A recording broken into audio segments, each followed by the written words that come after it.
When World War I broke out in 1914, fiercely patriotic The Jungle Book author Rudyard Kipling encouraged his 17-year-old son, John, to fight for their country.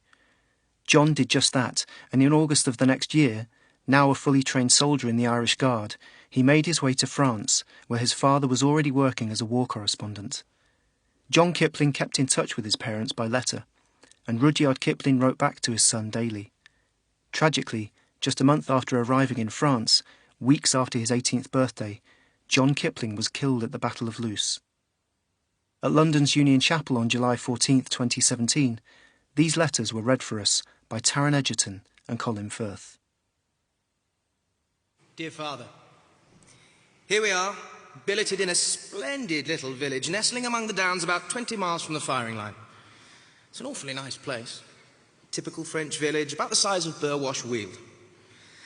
I have the great luck of being billeted with the mayor, who is also the schoolmaster in his house. I'm awfully comfortable, having a feather bed with sheets and a sitting room for the three of us, the whole place being absolutely spotlessly clean. The old mayor's a topping old fellow who can't speak a word of English, but the kindest chap you ever met, and awfully funny. He possesses a very pretty daughter, Marcel, who's awfully nice, and we get on very well. The old lady, too, is A1, and they'll do anything for me. The only disadvantage is that there's very little food, and what there is very second-rate. All the other regiments have gutted the place, and one can't get a cigarette for love or money. Our food in the mess is mostly bully beef and jam. I can't, of course, tell you where this place is, but it's quite near the place I told you I thought we'd go. The country's looking awfully nice, with all the crops yet to get in. We haven't had any letters since we left, but are hoping they'll arrive tomorrow. Motorbike dispatch riders abound here, tearing along at fearsome speeds, and big lorries go all out. How goes old Vincent? The French here are the dirtiest I ever saw. Their idea of hotels is simply unspeakable. The men talking French are screamingly funny, and they manage to get on very well with the French girls. As we have to censor all the letters at our platoon, we get some very funny things. Also some rather pathetic ones. The men are sticking it wonderfully, considering they haven't had a square meal since they left England. The idea is, I believe, that we stay here for a fortnight before we go up on the trenches, but one can never tell from one moment to the next what's going to happen. Please send me a pair of my ordinary pyjamas, that stiff hairbrush. Grayson has discovered a French girl who rather resembles Gabby in appearance, and very much so in morals, so he's quite happy. You might send me one of those letter block letters and envelopes all in one. Please remember me to Jerry. Much love to yourself, John. August 25th, 1915. Dear old man, as I leave tomorrow at a perfectly ungodly hour, in order that there may be time at the railway station to examine the passports, I write my little daily letter to you now. I hope to be in Folkestone by 6 o'clock tomorrow evening. But this is a deceitful world, and there have been several delays in the Channel boats. I expect the submarines are on the rampage again. Yesterday's train went off crowded to the lee scuppers, if that's the right word, on account of no boat going the day before. I've been working all day at my accounts of my travels and saying pretty things about the French army. I really think that they are excellent. And I expect as time goes on, you will be of that opinion too. Really, there isn't much difference between the way in which the officers of the English and French armies look at things. I was talking the other night, somewhere in France, with a delightful old general. We were miles from a town, and the German and French searchlights were playing all around us, and I asked him if he knew who was his opposite number on the Hun side. Quite well, he said. I've known him for months. He told me his name. He's an old man, and I think he has gout, and every now and again I keep him awake all night with my big guns. He always loses his temper. He gets excited and begins to fire away all around the landscape. I should say he cost Germany a lot of ammunition. Now, isn't that very much as an English officer would talk? 11 p.m. Just back from an idiotic cinema theatre at the Ambassador's. There are lots of faked pictures of the war, and the only funny turn was about a kid who was spanked for throwing stones into a river where a man was fishing.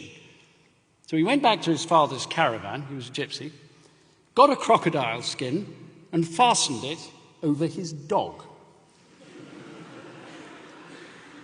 Well, as you can imagine, the sight of a sky-blue crocodile on 4 legs running at him like hell rather upset the fisherman. And then the dog crocodile got loose all over the country, and the usual upsets and panics followed. Thursday morning, 9 a.m. Just off for Boulogne, and I've just received a copy of your letter of the 20th describing your billet with the mayor and the maid Marcel and the immoral luck of Grayson and local Gabby. I'm sorry about the food, but Bateman's will do its best to supplement. You ought to get a whole lot of letters from me when you arrive, as I've written to you regularly.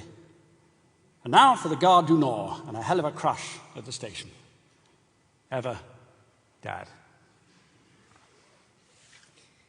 Dear Father, just a hurried line as we start off tonight. The front line trenches are 9 miles off from here, so it won't be a very heavy, long march. This is the great effort to break through and end the war. The guns have been going deafeningly all day, without a single stop. We have to push through at all costs, so we won't have much time in the trenches, which is great luck. Funny to think one will be in the thick of it tomorrow. One's first experience of shell fire, not in the trenches, but in the open. See, this is one of the advantages of a flying division. You have to keep moving. We marched 18 miles last night in the pouring wet. Came down in sheets steadily. They are staking a tremendous lot on this great advancing movement. As if it succeeds, the war won't go on for long. You have no idea what enormous issues depend on the next few days. This will be my last letter, most likely for some time, as we won't get any time for writing this next week. But I'll try and send field postcards. Well, so long, all dears. Dear love, John. November the 12th, 1915. Dear Lionel, our boy was reported wounded and missing since September the 27th, the Battle of Loos. And we've heard nothing official since that date.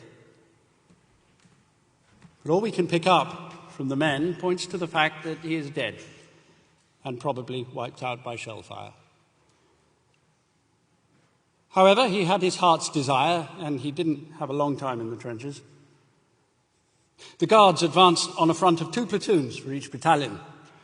He led the right platoon over a mile of open ground in the face of shell and machine gun fire, and was dropped at the furthest limit of the advance, having emptied his pistol into a house full of German machine guns. His commanding officer and his company commander told me how he led them, and the wounded have confirmed it. He was a senior ensign, though only 18 years and 6 weeks. He had worked like the devil for a year at Whalley and knew his Irish to the ground. He was reported on as one of the best subalterns and was a gym instructor and a signaller. It was a short life. I'm sorry that all the year's work ended in that one afternoon. But lots of people are in our position, and it's something to have bred a man. The wife is standing it wonderfully, though she, of course, clings to the bare hope of his being a prisoner. I've seen what shells can do, and I don't.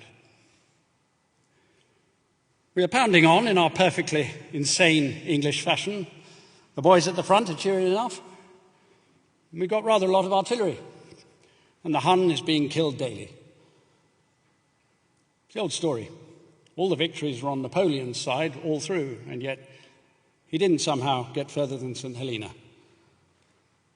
Now, my dear old man, try to look after yourself a bit and keep fit. We've a hell of a year ahead of us, but after that, I think we'll be through.